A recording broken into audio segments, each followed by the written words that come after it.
Well, what I wanted to do these 4 days is to give you an idea of the totality as it can be derived from a study of Marx's texts on political economy, which is the 3 volumes of Capital, 3 volumes of Theories of Surplus Value, Grundrisse, Critique of Political Economy, and various other sources. In doing this, I wanted to make a few kind of preliminary comments about reading Marx and how to operate with Marx's texts. David, can you bring the mic a bit closer to you? Yeah, I don't know if it's on. Is it on? I don't know how you turn it on. Yeah. Is that better? Because it's rather faint anyway, right? Yes. No, it's not. Does it go? Does this one? Yeah, see, this one works. That one doesn't work, so I guess I'll have to operate from up here. So I want to make a few preliminary comments on how to think about what you're reading. First off, of course, the concept of the totality is not a very popular concept in these times. So we start off with that. Totalities don't exist, they're conceptualized and they're made, as Marx points out, and so he's trying to make a concept of a totality around the circulation and accumulation of capital, which is therefore to talk about how capital works, but also to try to understand how it is embedded in particular contexts and how important those contexts are. Marx makes clear that the concept of totality which he's working with is not a concept of everything. It's a particular kind of totality that's being constructed, and it is therefore not to be appealed to in order to understand the origin of the species or anything else. It's specifically designed to try to illuminate how capital circulates and accumulates. The second point is that when Marx is engaging in this investigation, he tends to decide that he's operating at a certain scale. And I think that, therefore, the whole discussion that takes place in all of that literature is really shaped around the idea that he's going to be talking about capital in general. And he uses this term several times, and that this is distinct from an understanding of capital in particular, which is what happens in the United States or what happens in this country or what happens elsewhere. But also, it's different. Capital in general does not include certain processes which are very important in defining what happens to capital in particular. So you will find Marx in Capital throughout tending to say that he's not interested in demand and supply, because that's about capital in particular.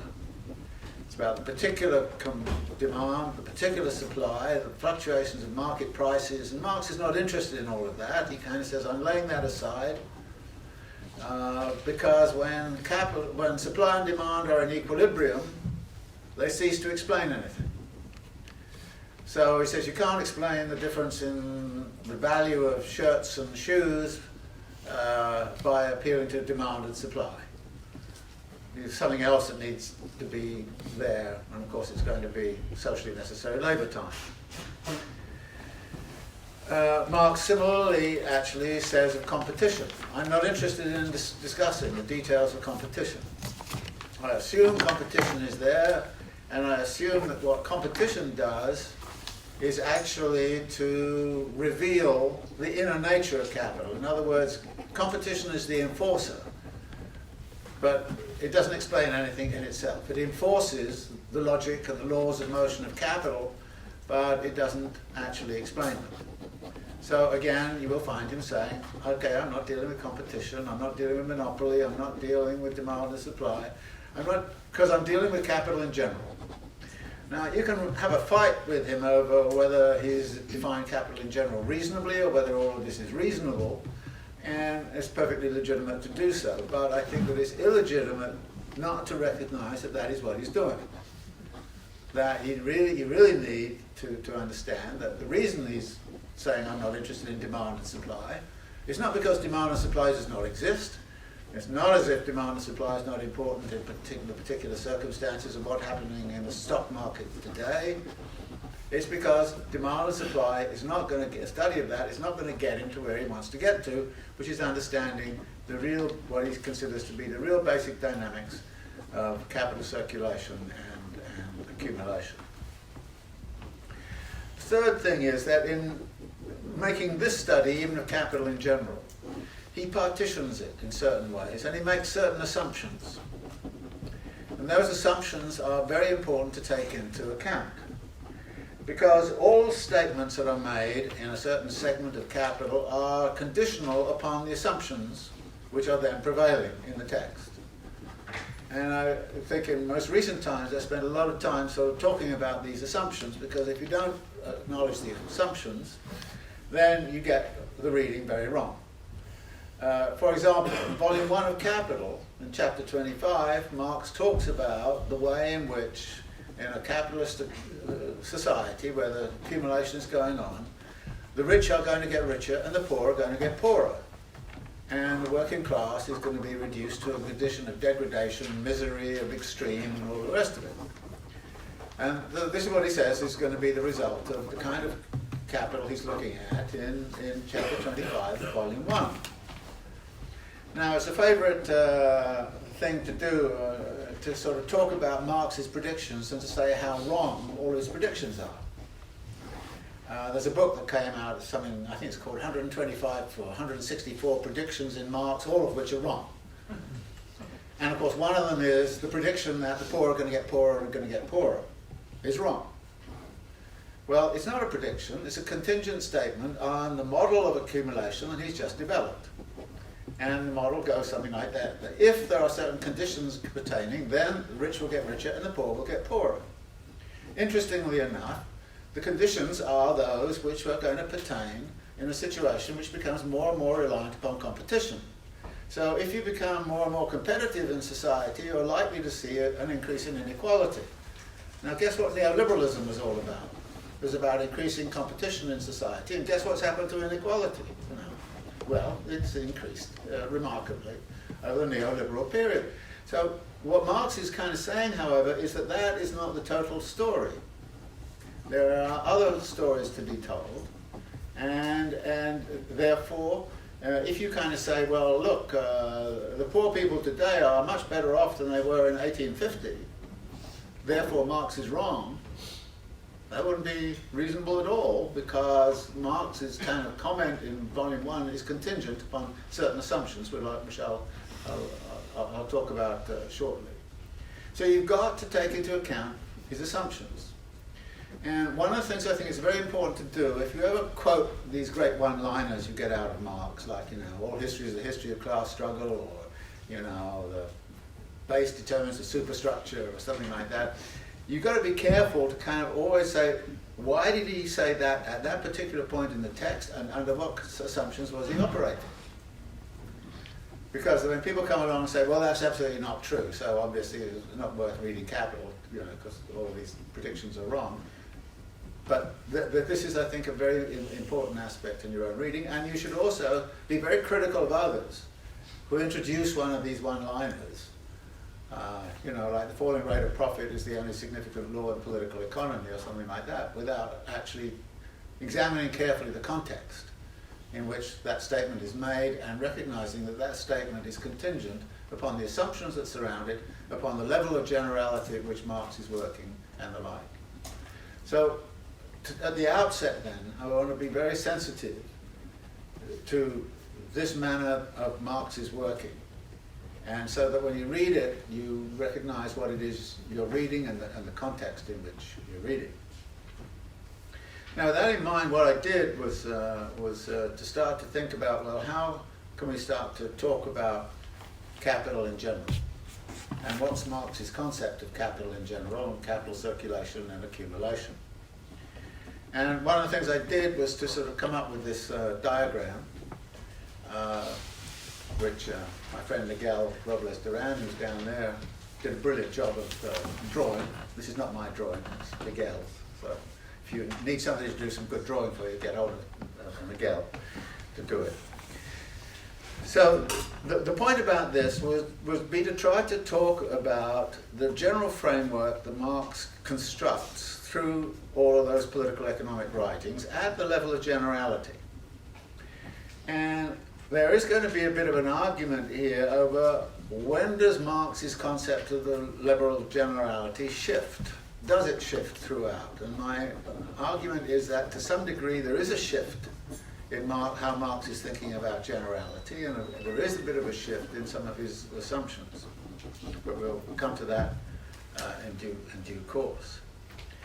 But this depiction is a simple depiction of exactly what Marx is talking about. And I'm going to go through it and I'll try and shout so you can all hear me.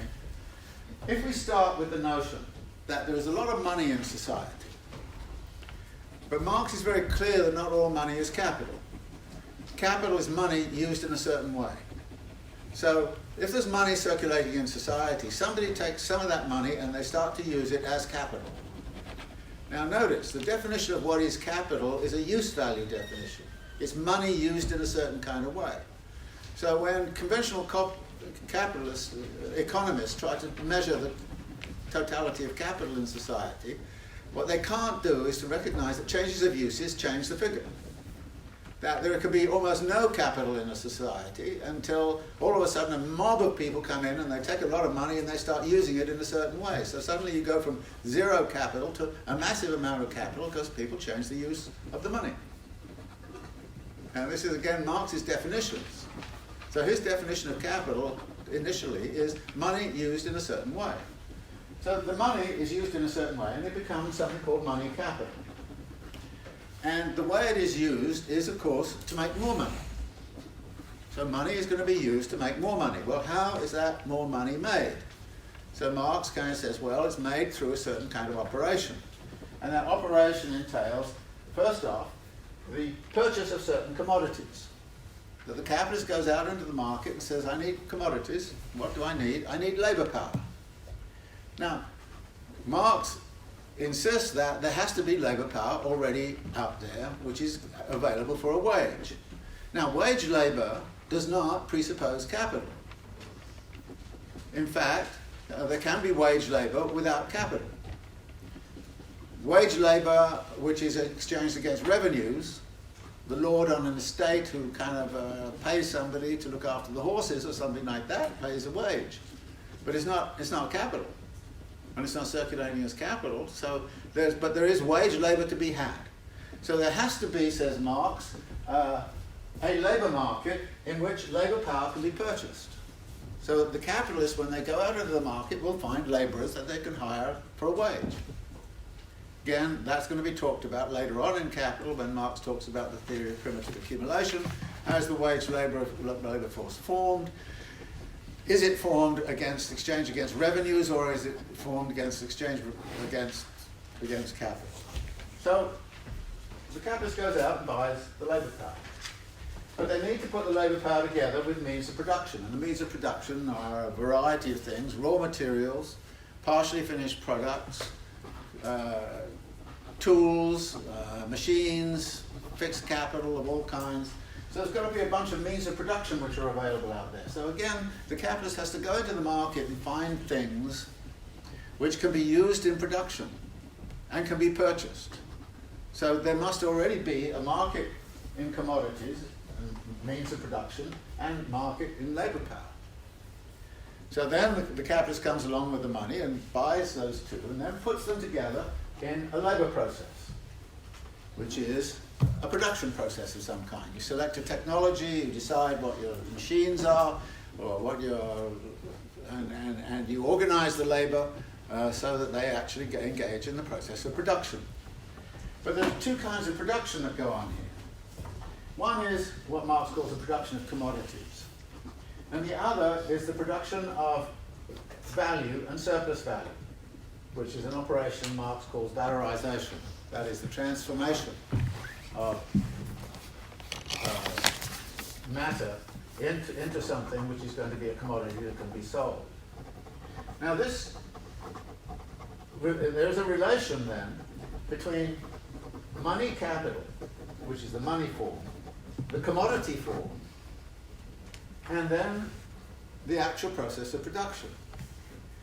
Now in presentations of this, for those of you who looked at the book, you know I use the water cycle as an example of a system that starts out as sort of liquid in the wood, and then it becomes gaseous, and then it becomes sort of vaporous, and then it comes. So it transforms. It undergoes a process of metamorphosis. And so Marx is talking about this as a metamorphosis, but a metamorphosis of what? Well, he's going to say it's a metamorphosis of value. Value is here in money form, here it's in commodity form, here it's in a production process where value is being produced. And it's not only value that's being produced, but it's going to have to be surplus value, because in the end you want to have profit coming out of this, you want to have an increase. So this process produces a commodity. And there are various forms this commodity can take. It can be wage goods for the worker, it can be luxuries, it can be means of production which come back this way. This comes back this way to support the labour power over time. So the commodities are produced. Those commodities are then realised in money form. Now again, there's another metamorphosis moment. So you go from the money form to the commodity form, to the production form, the commodity form, then back to the money form. So you're going through these metamorphoses every time.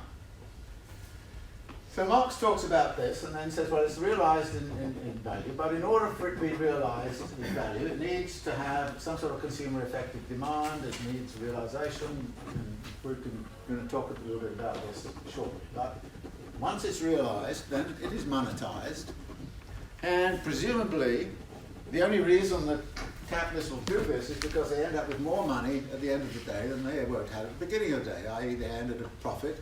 And that profit, says Marx, is created through the production of surplus value, that is, workers produce more value than they themselves have. So this argument then is part and parcel of Marx's general argument. Then we have a situation where the money form is distributed. How is it distributed? Well, some of it has to go to the workers as wages. Some of it has to go to the direct producer in the form of profit of enterprise. But then some of it is also taken away as taxes. Some of it's also taken away by the merchants as merchant profit. Some of it's taken away by the landlord in rent, and some of it's taken away by the financier and banker as interest. So we now get a whole field of distribution.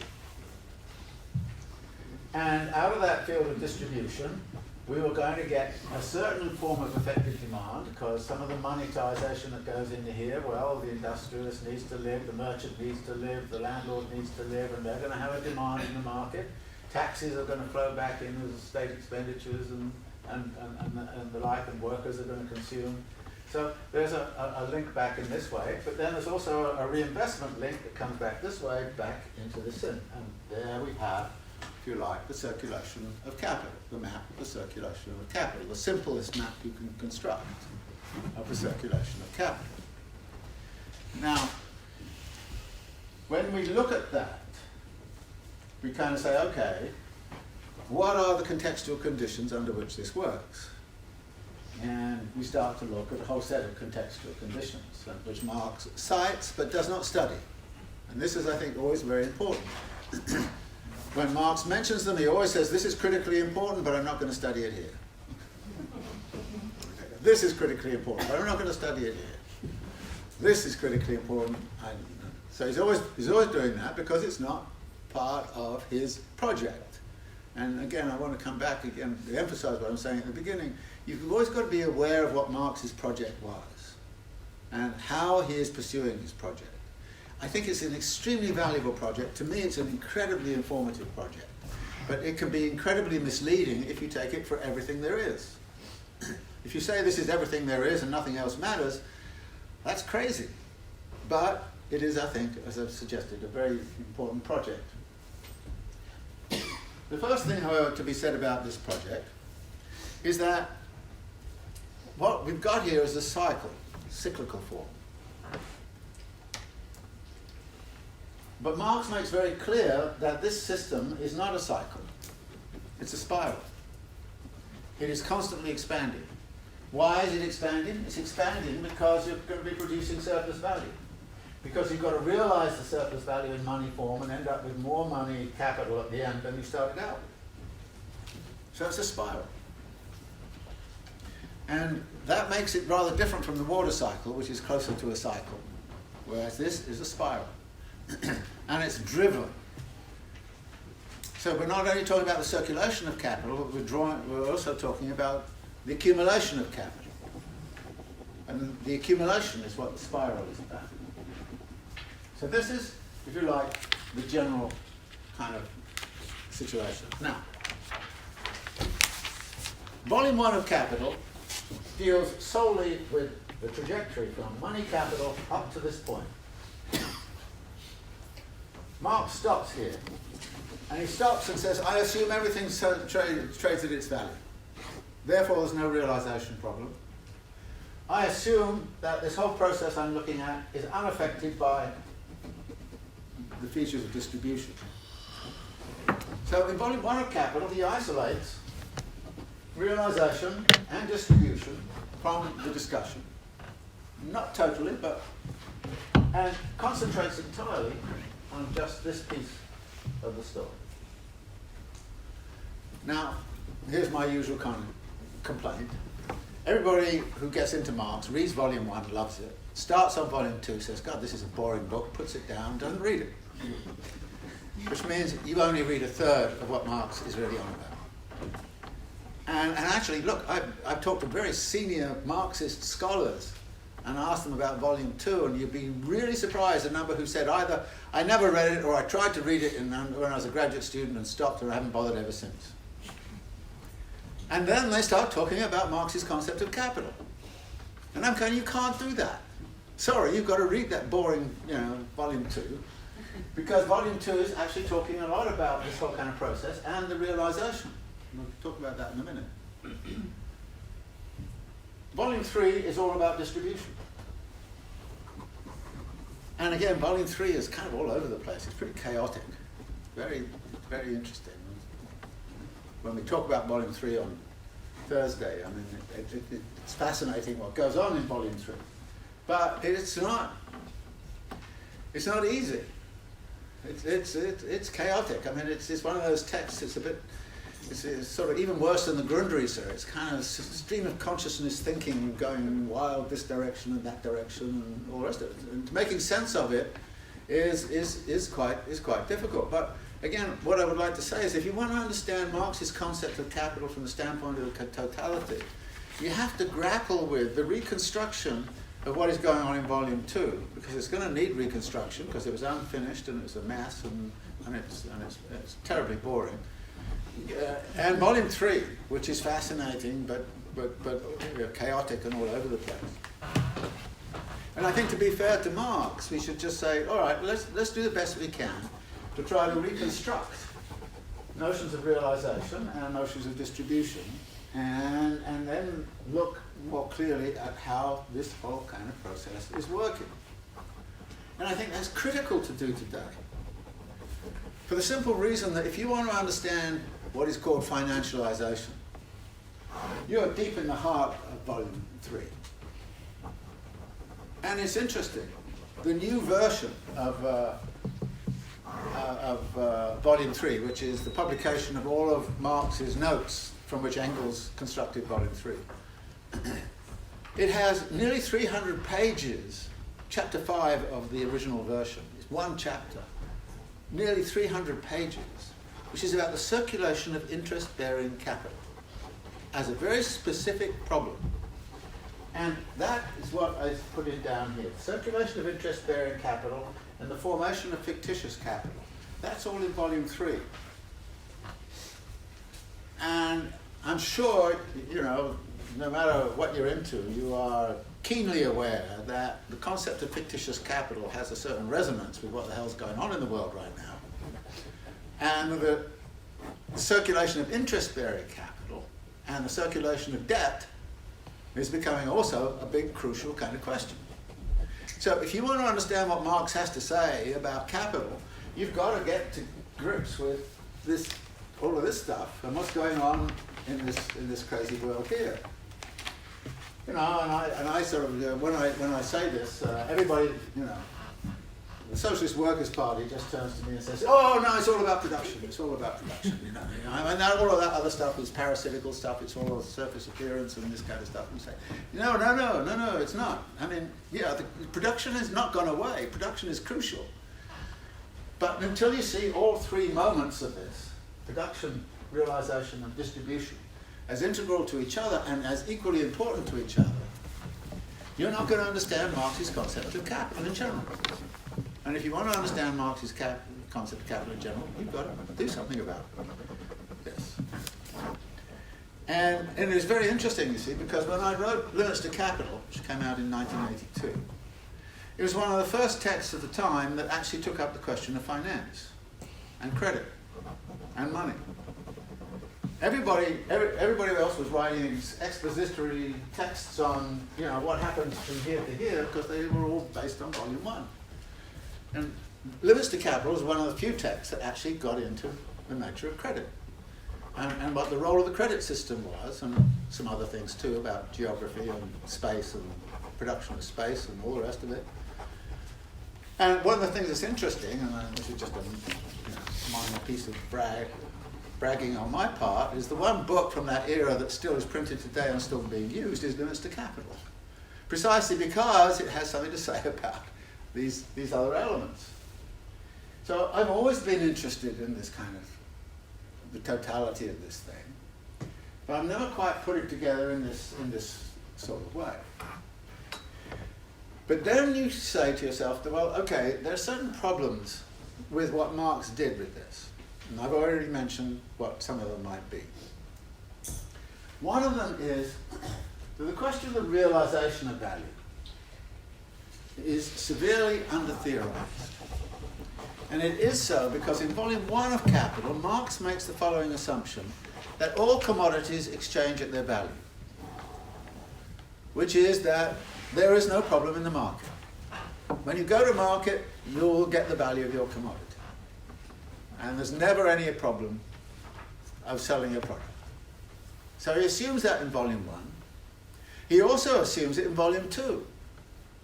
So you have two volumes where he actually assumes away the serious problem of realization.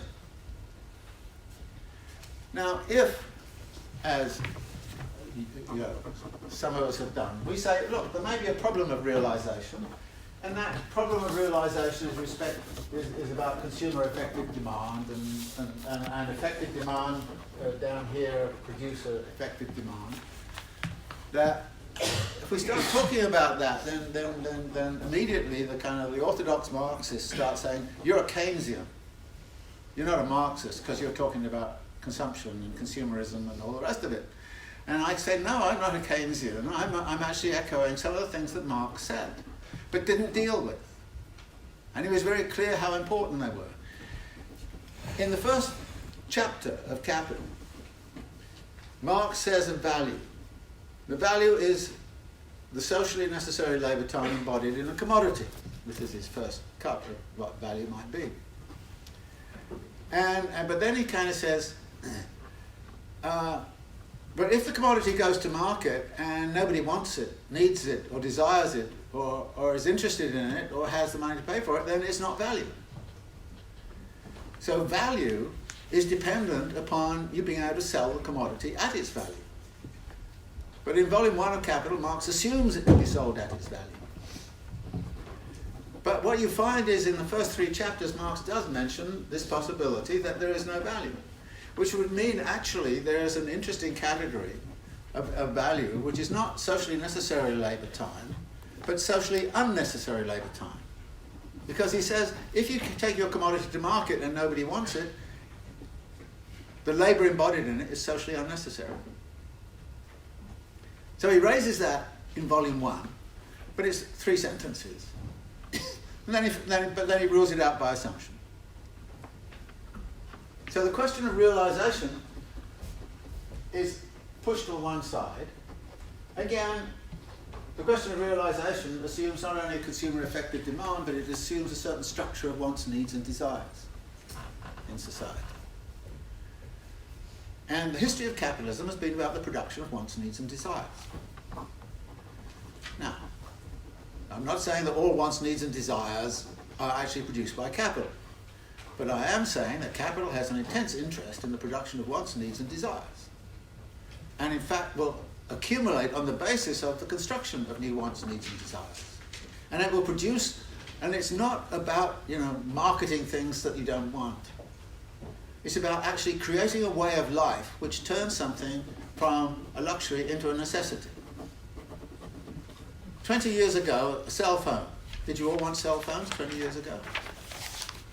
How many cell phones have you lost or used in the last 5 years? I mean, talk about creation of a way of life. It's a creation of a way of life, and the way of life is absolutely crucial for the organisation of wants, needs, and desires, which lay the basis for an effective demand, because then you've got to give people enough money to realise those wants, needs, and desires, so they have enough money to buy a cell phone.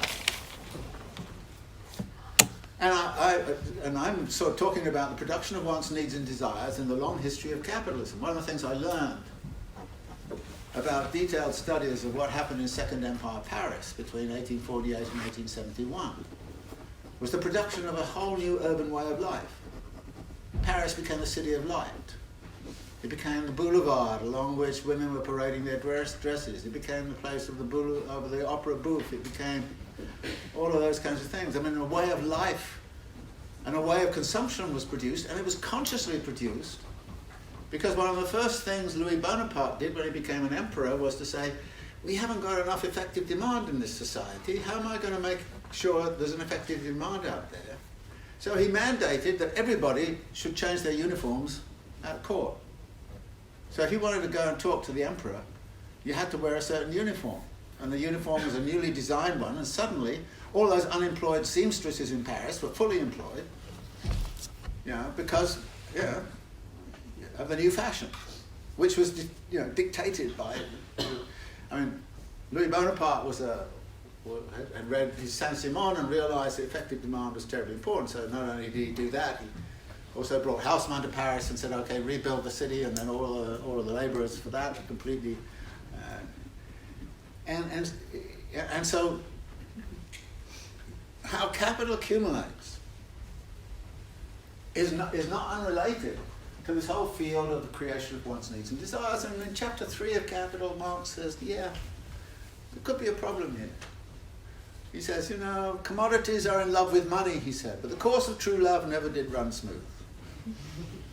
I mean, he loves all those quotes, and that's what makes Volume 1 so great. It's all full of, Shakespeare and Cervantes and, Dante and, everybody. So so he's very specific about that at that point, but then he forgets it. But then it comes back in peculiar places for no good reason, and this is where the kind of Volume 3 stuff. I'm going to read you a passage from Volume 3, which deals with the realization question, and I think does so rather brilliantly. He says, now comes the second act in the process, which is after the act of production. The total mass of commodities, the total product, must be sold. Both that portion which replaces constant and variable capital, that is, both means of production and wages, and that which represents surplus value. Here's a problem. Where does the demand come from for the surplus value? If this does not happen, he says, or happens only partly, or only at prices that are less than the price of production, then although the worker is certainly exploited, his exploitation is not realized as such for the capitalist, and may even not involve any realization of the surplus value extracted, or only a partial realization. Indeed, it may even mean a partial or complete loss of his capital. The conditions for immediate exploitation and for the realization of that exploitation are not identical. In other words, Marx is now recognizing production of value and the realization of value are two separate operations. The former, that is the production, is restricted only by the society's productive forces. the technologies. The latter by the proportionality between the different branches of production and by the society's power of consumption. So suddenly the society's power of consumption comes into the picture. And this is determined neither by the absolute power of production nor by the absolute power of consumption, but rather by the power of consumption within a given framework of antagonistic conditions of distribution. In other words, if the wage rate goes down, there's not going to be a market. And that's the antagonistic relation of distribution. That capital is going to reduce wages as much as it can, and as it does so, it reduces its market. And the market is recognizing it here. And he says this antagonistic condition of distribution reduces the consumption of the vast majority of society to a minimum level, only capable of varying within more or less narrow limits. It is further restricted by the drive for accumulation, the drive to expand capital and produce surplus value on a larger scale. This is the law governing capitalist production. Now notice, this is a law. This is as important as any other law that he specifies. He says this is the law governing capitalist production arising from the constant revolution in methods of production themselves, from a devaluation of the existing capital, which is always associated with this, and from the general competitive struggle and the need to improve production and extend its scale. The market, therefore, must be continually extended. Elsewhere, he talks about the necessity of capital to form a world market, so that its relationships and the conditions governing them assume ever more the form of a natural law, independent of the producers, and become ever more uncontrollable. That is, the consumerism which is developing in society becomes a law unto itself, which is outside of the control of the producers. The internal contradiction seeks resolution by extending the external field of production. That is, instead of production being command of this whole kind of thing, consumerism is now in charge of the whole thing, and producers have to fight like crazy to catch up. Then he goes on to say, but the more productivity develops, the more it comes into conflict with the narrow basis on which the relations of consumption rest. It is in no way a contradiction on this contradictory basis that excess capital coexists with a growing surplus population. Now he talks in Volume 1 about the growing excess population, the creation of industrial reserve army, which gets larger and larger and larger, reserve army of unemployed. He says, so what's interesting here is that the reserve army of unemployed can be increasing, and because it's increasing, actually the demand for commodities is going down, and because the demand is going down, we have surpluses of capital. So we have surpluses of capital and surpluses of labor side by side. God, it sounds like 2008, or 1933, or 1974. Isn't that an interesting observation? Isn't it an interesting theoretical point? Shouldn't we be taking account of it? Shouldn't we be thinking it through and saying, yeah, this is the sort of thing that goes on? Then he comments further, for although the mass of surplus value produced would rise if these were brought together, yet this would equally heighten the contradiction between the conditions in which this surplus value was produced and the conditions in which it was realized. So there's a contradiction between the conditions which allow for the production of surplus value and the conditions which allow for the realization of surplus value. Which is why that prediction in chapter 25 of volume 1 was wrong. Because when you recast what's said at the end of chapter 25 of volume 1 against the background of this contradiction of realization, you see, no. Yes, there's a formation of an industrial reserve army. Yes, there's increasing impoverishment, but it's connected with surpluses of capital, with nobody knowing what to do with them, except, engage in crazy consumerism or, invest in Picassos or something. So this is... So Marx makes this kind of comment, but this is in the middle of volume 3 of Capital, which nobody reads. Or if they read it, they're reading it because they want to read about the falling rate of profit. They don't want to read this. So what Marx does is he frequently comes back to one of these assumptions and says, well, if I drop that assumption, then the whole story looks different. Which it does. And when he drops the assumption like he does in this paragraph, you kind of go, yeah, this is a really interesting way in which he's done something here. So my point then is that in order to understand how capital circulates between these different moments and understand the contradictions that emerge within this picture and understand that how crises can form with this and that it's a spiral form, that is actually what we should be looking at.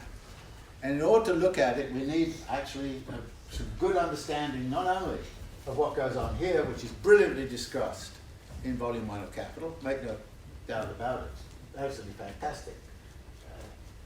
The realization, which is not well discussed, but should be as well discussed and as important, and he's saying here it is as important, and the contradiction between production and realization is also a topic in the Grundrisse, and he brings it in and talks about the contradictory unity between production and realization. So you get these clues which Marx has and gives you about what should be further investigated, further studied. And one of the things that I have spent a lot of time on is to talk about contradictions which exist between production and realization, and the production of new wants, needs, and desires, and what that might be about. So this is the core, if you like, of the argument. And I'm going to talk about the circulation of interest-bearing capital on Thursday, because that's a crucial thing, I think, for understanding the relations right now. Let me just stop here a minute and kind of say, well, do you have any?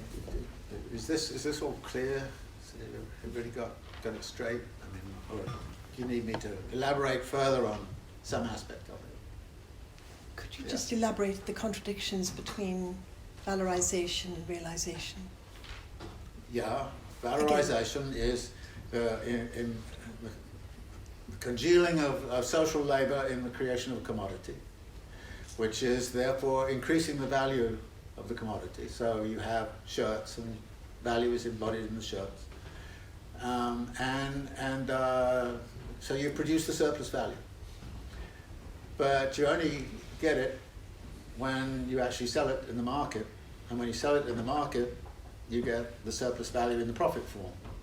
But if you can't sell it in the market, then the labour that was involved in the creation of the shirts doesn't go anywhere, doesn't mean anything. So if you were in the 1930s, you would find, they were shooting cattle in trenches because they couldn't sell them. They were burning the coffee in Brazil because there was no market for it. And therefore all of these things were useless. And if they're useless, then there's no value. So you have potential value. The way I will put it is this. This is potential value, and it remains potential until it is realized in the market. And if you can't realize it in the market, then there's no value. Which actually means, that's why I introduced the category of anti-value into the whole thing, that this constant relationship between value, and actually it introduces the category, which is very important, which we're not looking at, which is how much socially unnecessary labour time is there in contemporary society? Isn't that an interesting question? Shouldn't we be thinking about it? Aren't we being told with artificial intelligence and automation and all the rest of it that actually there's less and less reason to have value, labourers working? But what do? We actually turn around and create situations where people have to work 80-hour a week to get enough money to buy the cell phone. So actually a lot of what's going on in society is socially unnecessary labour time. I think most of the people who are employed in finance are engaging in socially unnecessary labour time. And so actually, as soon as it's so interesting with Marx's categories. If you kind of said, well, the implication of what he's saying right in the opening of Volume 1 is there's something there called socially unnecessary labour time. And then you think, how much of it is there going on? In fact, many of you are probably associated with universities. Universities are great centres of socially unnecessary labour time. I mean, the number of administrators has accelerated at a huge rate at twice the rate of the number of faculty, and the socially necessary labour time is being shrunk, and the socially unnecessary labour time is expanding like crazy. And then you kind of go, well, if we're going to have a critique of capitalism, then we've got to have the categories to do it. And one of the things I like about this is, well, actually you start to define new categories to do it. Socially unnecessary labour time. Yeah, let's talk about it. But then, try putting that in the New York Times and see what happens, and it won't work. But it's a very, this is a framework in which we can start to elaborate. And it doesn't tell all the whole story, and I'm going to tell other stories about it. Yeah. Are there any other kind of comments? Or yeah. Yeah, I have one question, like with this reading of Capital, where you said that like there's too much focus on the production element of capital and not enough on the other stages of the cycle.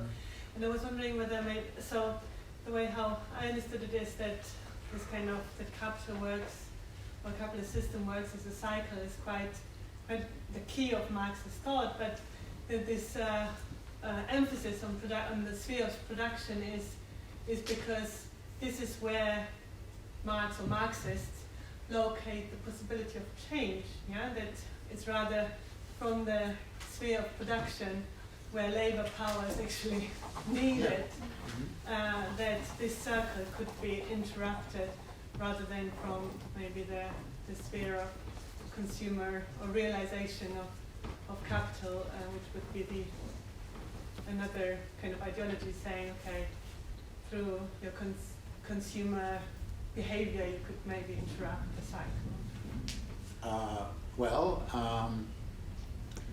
There are ways consumer behavior will do that. The resistance for genetically modified foods, for example. In other words, consumer movements are not irrelevant.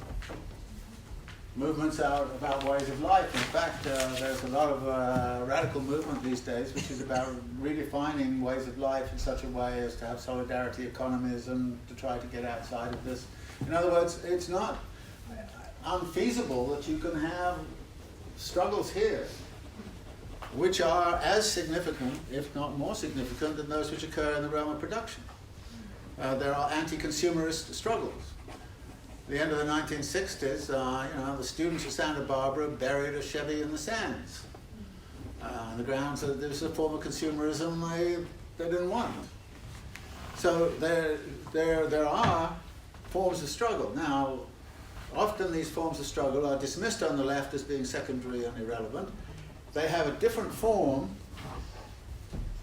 The struggles here, and Marx actually does talk about this, any struggle here, he would say, is not a struggle between classes.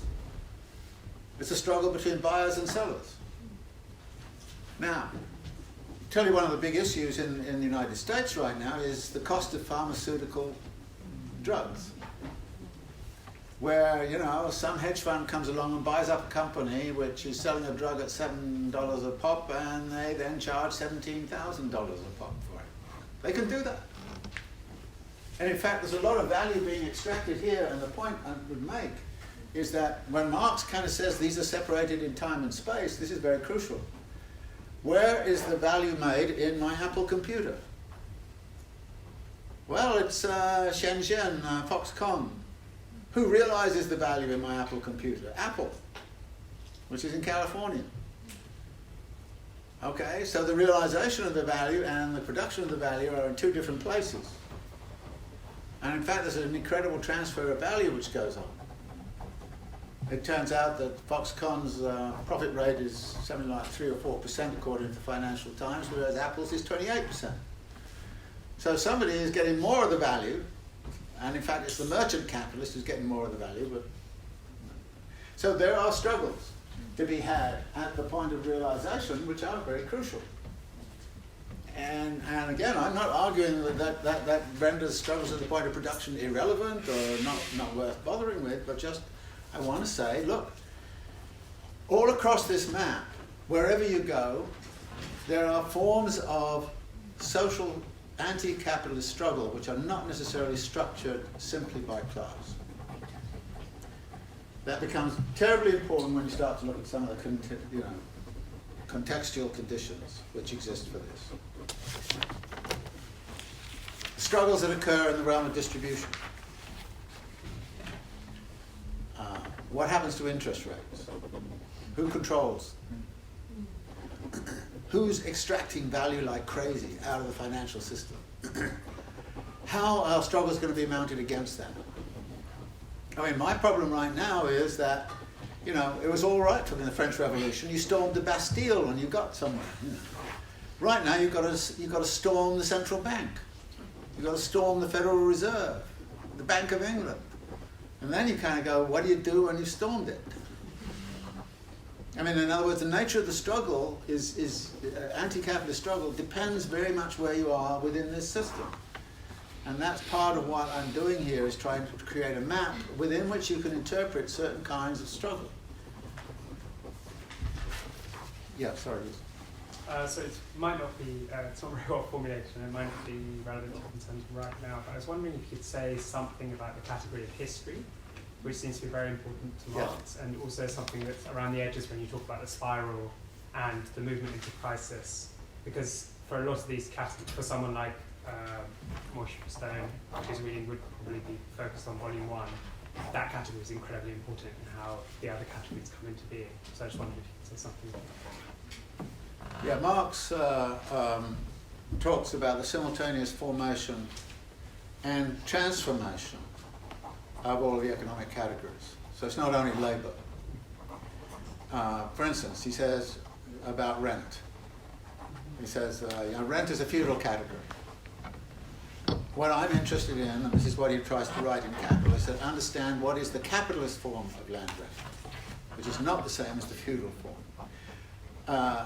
Debt and interest are ancient categories.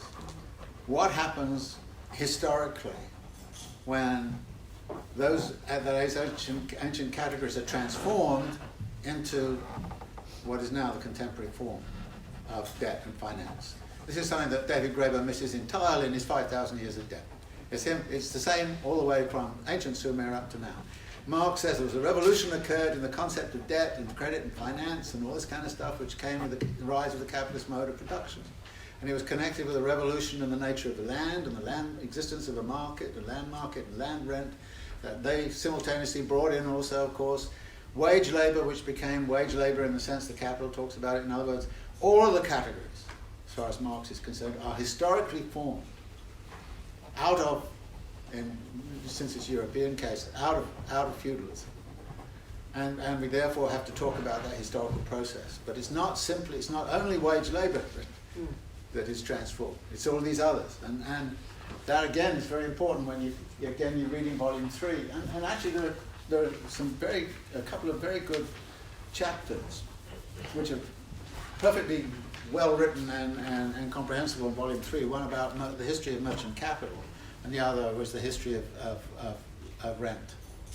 And merchant capital, by the way, is also about history of debt. So Marx is very aware that all these categories are historical products and historical products of the capitalist revolution. Second point you make. This process which we're talking about, its context when Marx was writing was relatively confined. And it takes another form later and becomes bigger and bigger. For instance, one of the arguments I made, various books and papers, including the last one, compound rate of growth. In 1860, a compound rate of growth of 3%, given where the world economy was at, and capital was basically confined to Britain, Western Europe, and the eastern seaboard of the United States, with plus some merchant activities across the globe. 3% compound rate of growth, no problem. 3% compound rate of growth of what's going on in China right now? Jesus, that's kind of really a problem. And in fact, we've got a real problem about this spiral form right now. And that's why I get into it in the book, sort of talking about the bad infinity. And we're at the point where the bad infinity is becoming really bad. And one of the reasons that it may be moving to finance is because money is the only form of capital, and again Marx is explicit about this, money is the only form of capital that has no limit. Because you can add zeros to the money supply. And how did the central banks get out of the crisis of 2007, 2008? They added zeros to the money supply by quantitative easing. Where did the money go? Did it go into production? No, it went into the stock market, it went into the land market. So we had this crazy situation where the crisis forms in the land and housing markets of 2007, 2008, and it gets out of it by, the land and housing markets in all of the major metropolitan centers of the world are on fire right now. I mean Shanghai and everywhere is kind of crazy. But who gains from land bank? Martin Wolf had a piece in the Financial Times 2 days ago where he gives a graph on the amount of incomes which are now due to rent, and they've been doing this. So we're in the exponential growth of rental incomes and rentiers and financiers and all this kind of stuff. Again, you can derive that from this by thinking about, what the dynamics of this looks like and what the spiral form looks like when it grabs hold of this. But historically, I think there is a historical process which needs to be acknowledged. But again, you misread Marx if you say, when he's writing about rent, that Marx is talking about rent universally. He's not. He's talking about specifically the capitalist form of land rent, which is a historical construct, which means that there could be a socialist form of land rent, I presume, or, alternative, and what would a socialist form of the interest rate look like? I have no idea, but the fact that they're historical constructs is, I think, very important. So, I just love this drawing, thank you. Yeah, no, I think it's great. I love it too. And thank you. I'm glad you love it, because I love it too. I think it's fantastic. And people get bored after a bit, because I come around and I show it all the time, and people kind of go, I say, yeah, okay, I saw that. Can't you put it on Netflix or something? But I'm just wondering if I've missed something in the way you talked through it, which is about the bit over on the left there, with the reproduction of labour power. Right. Did I miss that? No, you didn't miss it, because I wanted to talk about the contextual conditions where all sorts of other issues arise. I mean, I don't know how much time we got, but let me go through this very, very briefly. Marx talks about the metabolic relation to nature, and says, there's no way in which capital could exist outside of a metabolic relation to nature. Therefore, the metabolic relation to nature is foundational for what goes on in a capitalist society. But I'm not going to deal with it, because studying the metabolic relation to nature doesn't get me to understand the dynamics I want to understand of this whole kind of system. But there is this whole kind of question of the production of nature, the production of urbanization, the production of infrastructures, the clearing of the land, the organization of the landscape. And Marx talks about free gifts of nature, which is a form of extractivism. That capitalism rests on a form of extractivism from nature. And it's extracting not only from, pristine nature, but it's also extracting from past history. It's using the history of culture as the center of tourist industry or something like that. It's stealing. And these free gifts of nature may actually turn out to, somebody will put a land rent on them, and so they'll put a reserve price on them. But you've got a whole kind of thing about the production of nature, the reproduction of nature, and of course the metabolic relation to nature, what that's all about, and the like. And of course, there are struggles here. I mean, it's not only in the world of consumption, but the environmental struggles are huge. Now, it's an interesting kind of question. This is one thing that I'll get to, can we imagine a society in which all the environmental issues would go away, which would still be capitalistic? Capitalists keep on saying, well, let the market do it and everything will be all right. Well, no, it actually fucks everything up. And so, but there is, however, a movement here, which is a political movement, a large segment of which is clearly anti-capitalist, and recognises that you're not going to be able to deal with all of the issues arising down here if this system is still in motion. Because it's expanding and it's growing and it's fun, it's doing all the stuff it's doing. So you've got that. This question over here, the reproduction of labour power, is a crucial kind of question. Now, Marx spends about 4 or 5 lines on it in the main part of Capital, when he kind of says, oh, actually, as far as the reproduction of labour power is concerned, we depend on the common sense of the working class to reproduce its own labour power, and you give them some money and they'll go do it. He then elsewhere will say, but there's a lot of serious issues here about the reproduction of labour power which we need to look at, and clearly it has not been well developed within the Marxist tradition to spend a tremendous amount of time talking about the reproduction of labour power until the feminists came along and said this is a crucial kind of question. So you will get sort of a lot of the feminist work which is very much about it.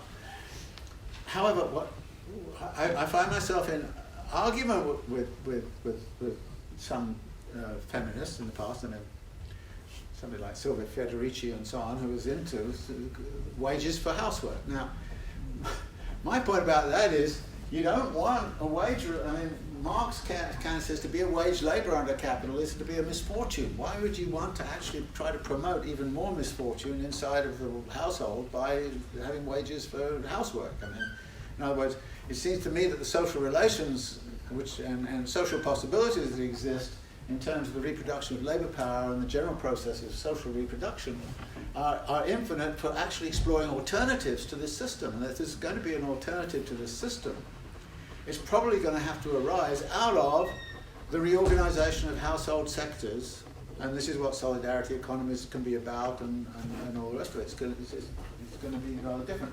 So reproduction of labour power, again, is something that Marx in Capital left to one side, as he does realisation. And I would want to spend as much time on this as I have done, and I'm going to do some of that tomorrow, to talk more about this. But again, there are free gifts of human nature. To what degree do capitalists rely upon the inherent intelligence of a workforce, and its cultural traditions, and its cultural capacities and powers? I mean, it's very clear in Capital, when Marx is talking about the organisation of the manufacturing system, that the intelligence of the labourer was absolutely crucial. And absolutely, and therefore, the artisan,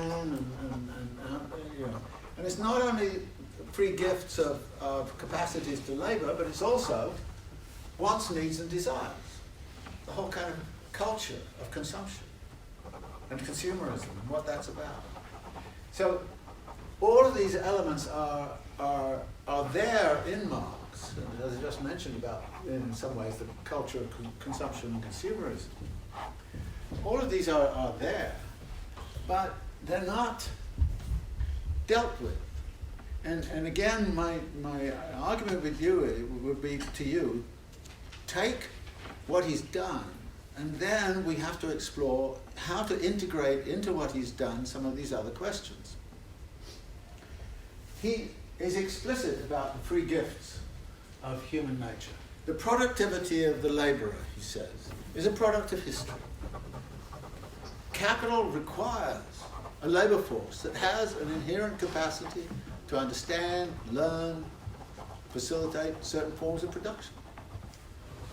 And that therefore the cultural history is very significant. Now, it's very interesting. For instance, one of the things that's very important and has been written about extensively is the whole notion of time discipline. And if you look at how, some of the colonial administrators would talk about the populations they were administering, they would say, well, the thing about the Maasai is they have a good time discipline. You could actually put them in a factory and they'd stay there. This lot over here, no, their time discipline is impossible.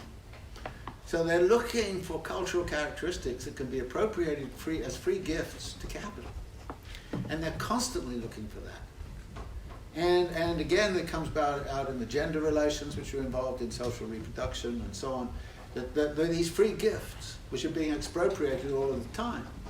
And clearly people are outraged and should be outraged at the way in which capital extracts. But it does not extract value, it just extracts and takes over these things as free gifts. And it actually, its existence depends upon these free gifts. And if those free gifts can be mobilized in some way to say, you are not going to take this as a free gift anymore. It doesn't belong to you, it belongs to us. And in some ways, you know, some of the best places where you see this going on is of course with the way in which indigenous groups in, say, Andean America resist very coherently some of the worst aspects of extractivism. Yeah. The Rwandan genocide Yes. was a direct result from exactly what you've described.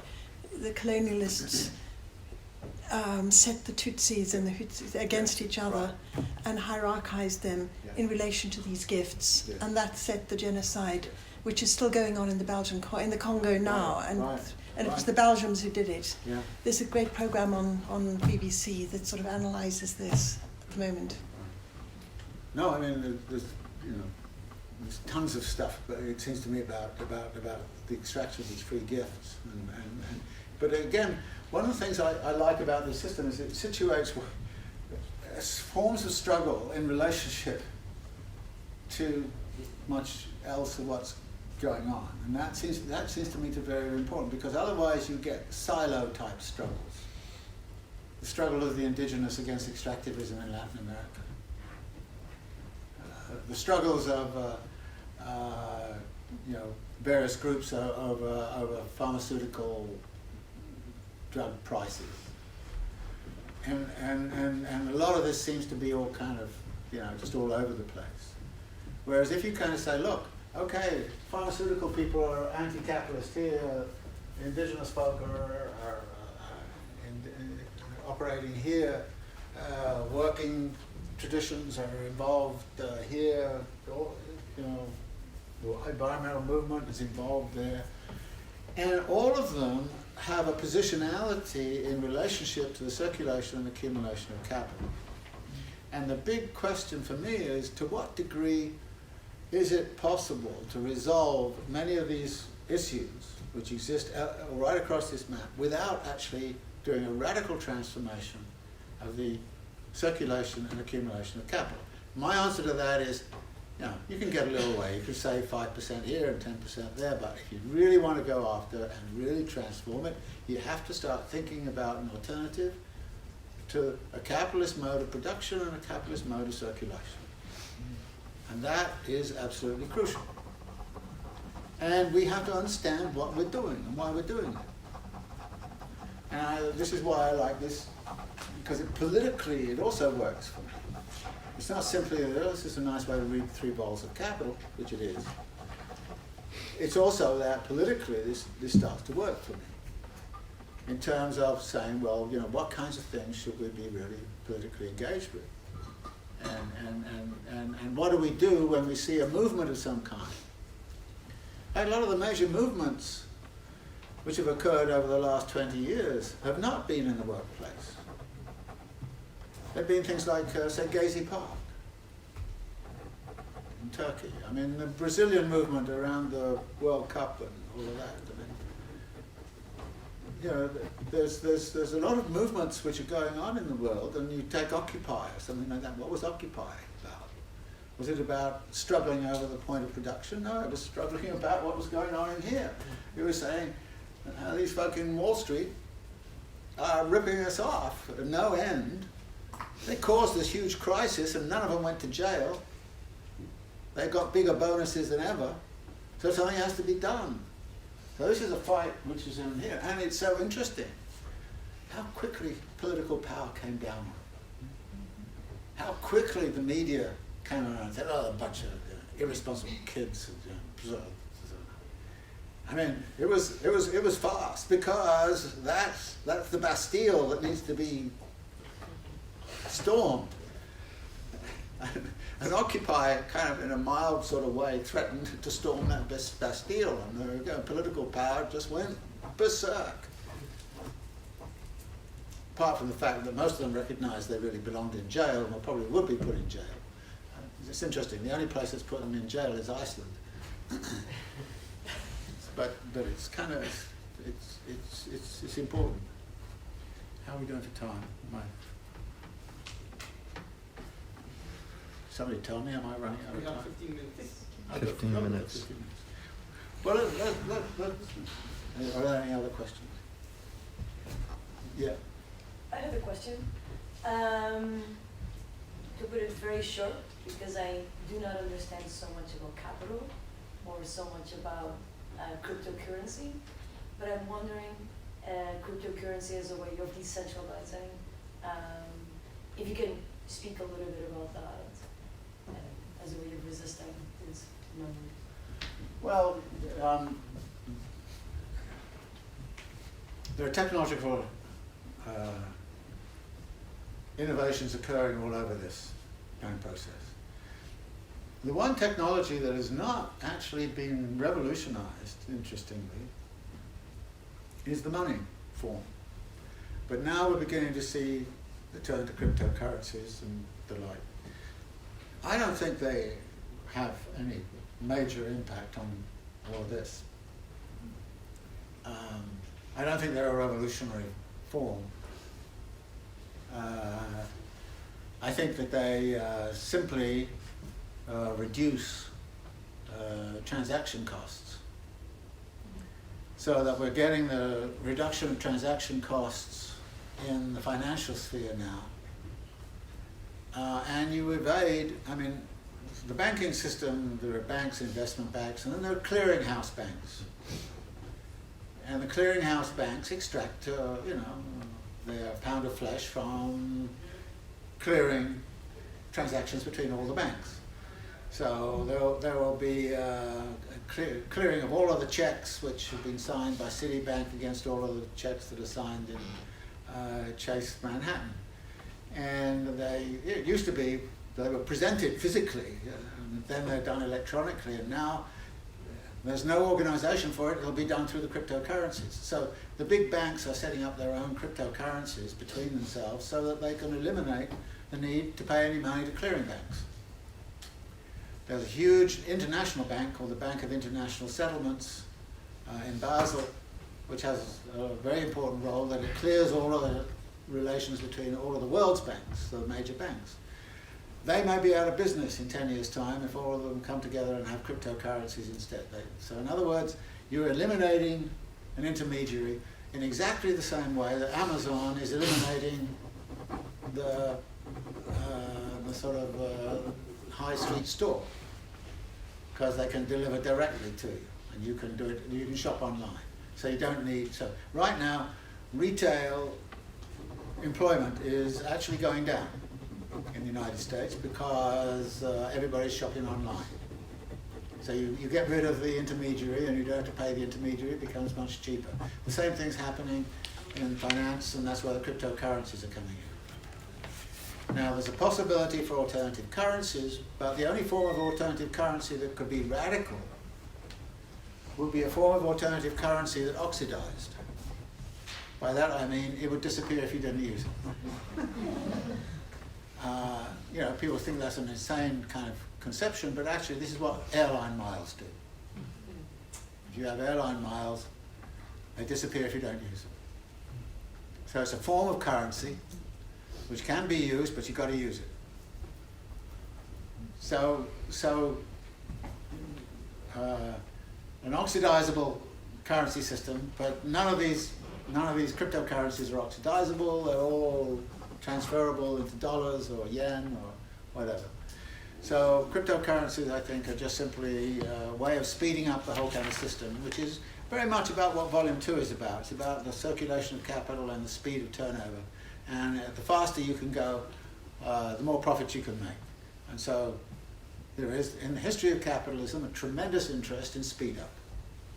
And cryptocurrencies reduce transaction costs and allow speed up. And Wall Street, by the way, has now come up with computer system, and I've forgotten what it is, it's 1/trillionth of a second or something like that, so that you can actually monitor transactions at the rate of 1/trillionth of a second, something like that, so crazy like that, which would allow anybody who has a really, really, really fast computer to actually extract value from everybody else, which is what they're into. Yeah. You're probably going to talk about this on Thursday a bit more, but since distribution appears at the end of the cycle, it is also linked to the beginning of the cycle. I was wondering, how much do you think interest over-determines the whole cycle? Because money is created via public debt and then circulated by banks through interest as well. So I was wondering if changing the way we create and circulate money is enough, or do we really have to think about a system which doesn't put money back into the equation? Like, are greenback notes, which Abraham Lincoln did in the Civil War, for example, something that's a solution, or is it just a prolongation of the problem which doesn't really provide a revolutionary solution out of a capitalist economy? Well, no, it doesn't give you a revolutionary solution. But you're right that I mean, one of the problems with the way I'm presenting this is that you start with this and you end up here and you think this is the end of the story, when of course the idea of a cycle is it's not the end of the story, it's the beginning as well. And this is what Marx does in volume 2 of Capitalism. He says, let's suppose this is the beginning, let's suppose that's the beginning, and then suppose that's the beginning. So you're right. Therefore, what goes on in here, we might want to start with that. And then the system looks rather different, because it's the generation of interest-bearing and fictitious capital, and who generates it and what they do with it and why they send it this way rather than send it that way becomes very, very significant. And you can see certain parts of the economy where in fact this becomes crucial to both the production and the realization. Housing is a very good example. A finance company lends money to developers and they build housing. And then they've got a question of who do they sell it to. So the same finance company will then give you a mortgage. And if the credit of the folk who are buying the mortgage is not very good, the finance company will say, oh, okay, we'll forget it. Which is what happened in 2008. You started, so you're financing the production and you're financing realization. You're straddling the contradiction between the two, and you're unifying production and realization. But that can only happen if there is a financial institution here that kind of says, okay, I'm in a position now, I'm up here now, and I can actually say to the developer, all right, Donald Trump will give you this, and then actually we'll lend money to somebody else to buy the stuff. So this is so you're right, that actually what goes on in here is not sort of simply a consequence of what happens, it is consequential for everything that goes on everywhere. And part of my argument is that the tendency in the left is always to think that this is what's consequential and this is what's derivative. And I'm saying, well, there is a sense in which that may be true, which is, yeah, if you're interested in the production of value, yeah, it happens here. And I'm not going to argue that value is produced anywhere else. But I am going to say that what's consequential for the realization of value is terribly important. And actually, the distributors lend money to allow for the realization of value. And Marx actually distinguishes that when he's in volume 3, when he starts looking at, okay, what does a financier do? They provide loan capital. And he distinguishes loan capital from discounting bills of exchange. What loan capital does is to operate so somebody starts producing something. Discounting bills of exchange is facilitating the realization of value. So you get a financial institution and they'll be doing both things. And Marx recognizes that even in the 1850s and 1860s, what was going on in the London markets was both the lending of loan capital and the discounting of bills of exchange, which was facilitating realization. And then he recognizes, and it's interesting, in volume 3 he starts to talk about how that discounting can lead into crises. And he gives a description of the crisis in 1848, 1849 in the banking system, which is an almost exact description. I used it in the book towards the end, for those of you who've looked at the book, which if you substitute mortgages for bills of exchange, you get almost a perfect description of what happened in 2007, 2008.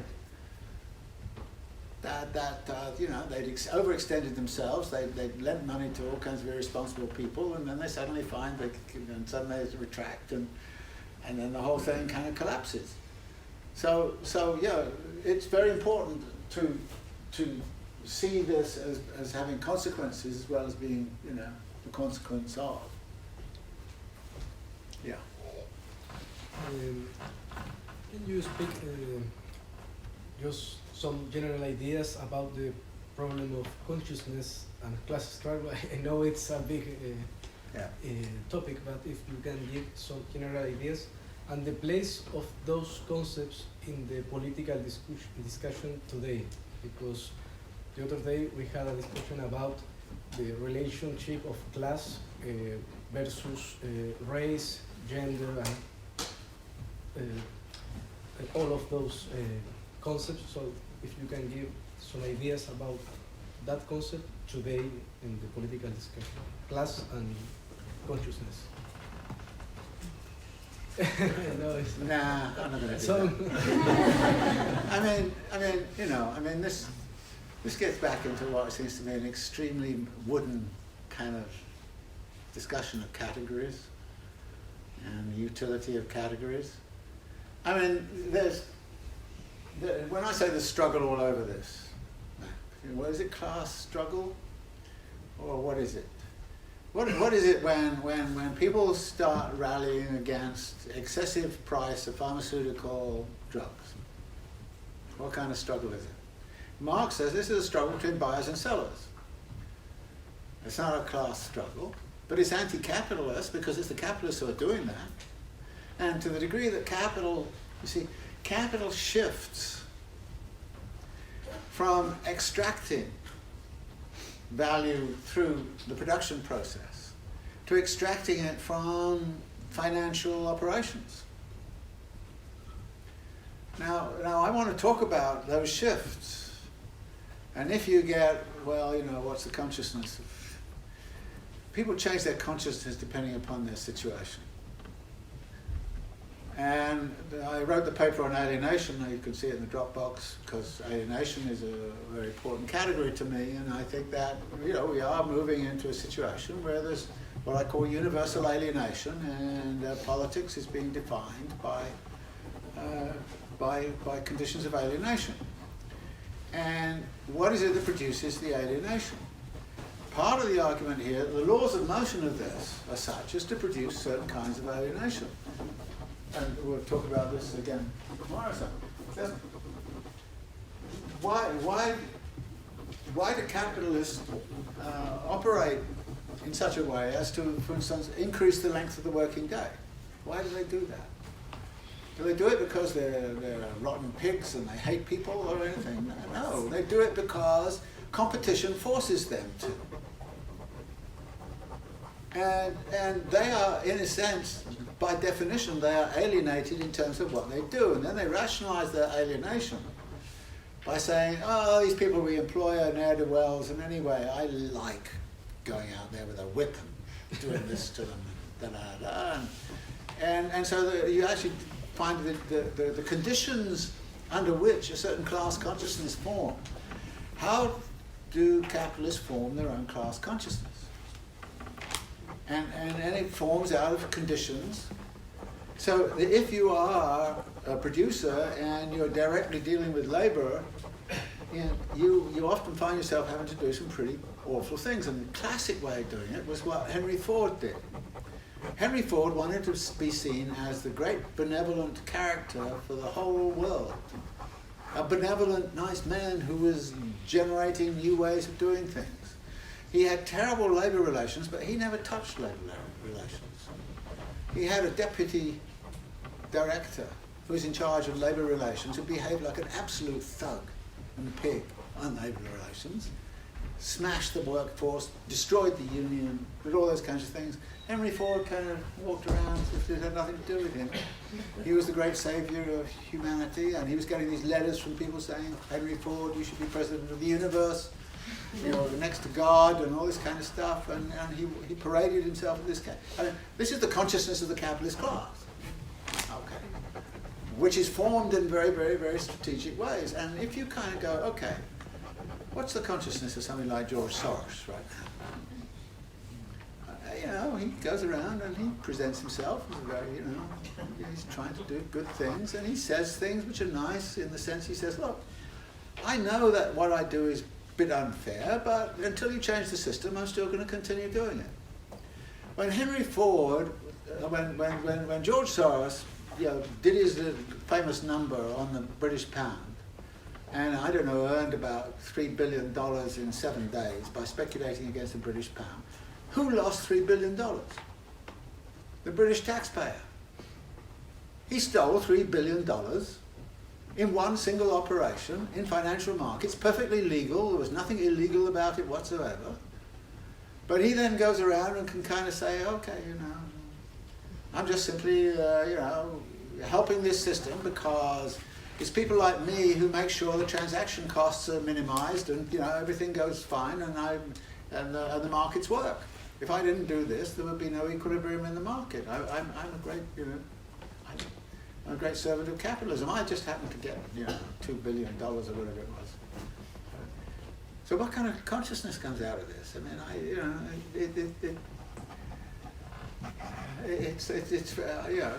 I mean, it's an interesting kind of question, but if you get into the formula of kind of, well, you know, is it class consciousness, or is it gender consciousness, or is it race consciousness, or is it something?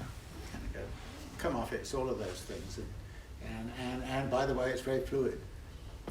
These people are constantly reconfiguring, which is why Marx's theory of alienation is terribly important. He starts off from an idealistic position where alienation is kind of an alienation from an ideal sense of a human, what it means to be human, to a recognition that there are things going on in here which mandate to people what they have to do.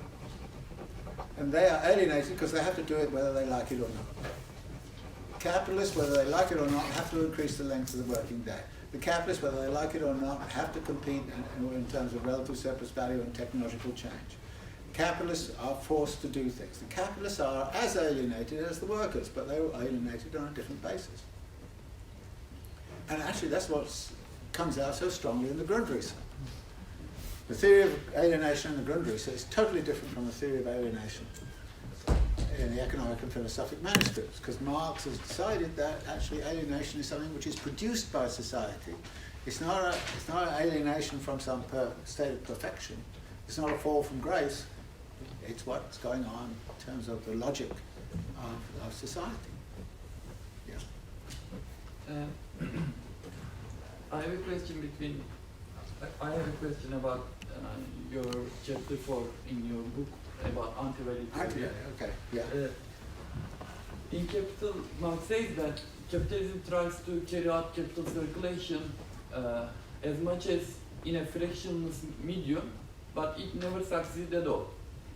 I am saying this simply because, as you shown that also, each level of capital circulation has its own tensions and contradictions in itself. Yes. But at the same time, each level of circulation have a common contradiction, which is basically we can define as fear at the same time for me, which is basically the contradiction between labor and capitalist. Even though forms of labor through these circulations change, for example, productive or unproductive, and forms of capital change, merchant, industrial, financial, this contradiction exists. So, my question is that basically, how can we combine this contradiction as a common contradiction of capitalist relations with your anti-value, which is, at least from my point of view, seems not so much different things,